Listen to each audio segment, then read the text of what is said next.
So, as a gentleman who's been given prophetic gifts by the Lord, which help me to find food, help me to find things, help me to find gifts for other people, and help me to put life and love in the Christ-like creature that we'll have to say, since we're learning about aliens from above these days, that openly on the line. And what I'm not making fun of is what I want people to understand, that I am pagan.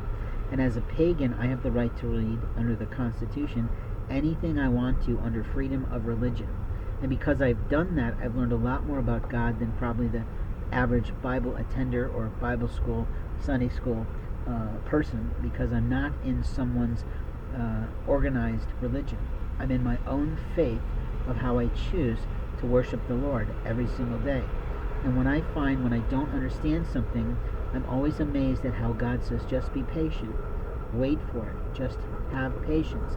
And every time then it's educated to me, it's instructed to me, it's proven to me, it's observed by me why God said to wait, to go do something. And I really appreciate that. It gives me lessons in life, and it gives me more faith than I have ever had before.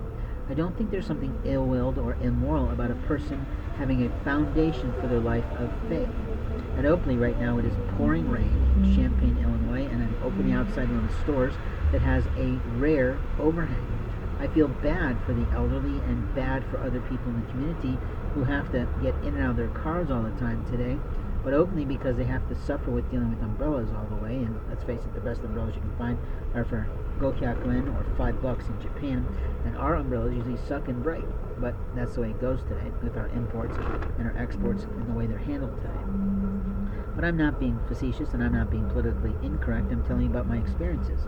And my experiences produce life. But I have read an awful lot of books on faith, and nobody had the right to touch those books. It's not that I'm not a sharer, it's just that they are my books with my notes so that I can produce sermons in the future. That's why I chose them. That's why I marked them. That's why I worked with them. And that's why I even have read sermons by Tim Keller. But I'm still pagan because I've read other works from around the world, and I have some books on my shelf that I haven't had a chance yet to read because of a lack of time.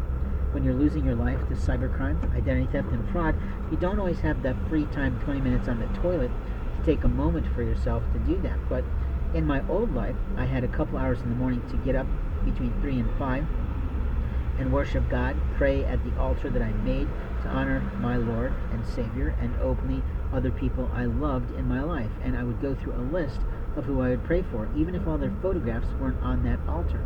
But I always encourage people to have an altar in their home, a place that they light a candle, a place that they put their incantations, their motivations, and their hopes, their opportunities that they're looking for. And I also encourage people that when they're alone in their home to speak those wishes aloud to the Lord. I love the books by John Eckert. I even gave one to an late elder sibling to try to work on her faith with one, but I have 3 of them of my own that were stolen from me. And they were in my property bags at jail that were taken from me by sheriff and never returned to me, along with bank cards, personal rings, heritage things from my father's estate like belt buckles and other things that were really rare and hard to find, along with hats that belonged to my late son. And openly, I'm pretty pissed off all the time that those people thought they had the right to steal from me 2 bags full of property and clothing that belonged to me.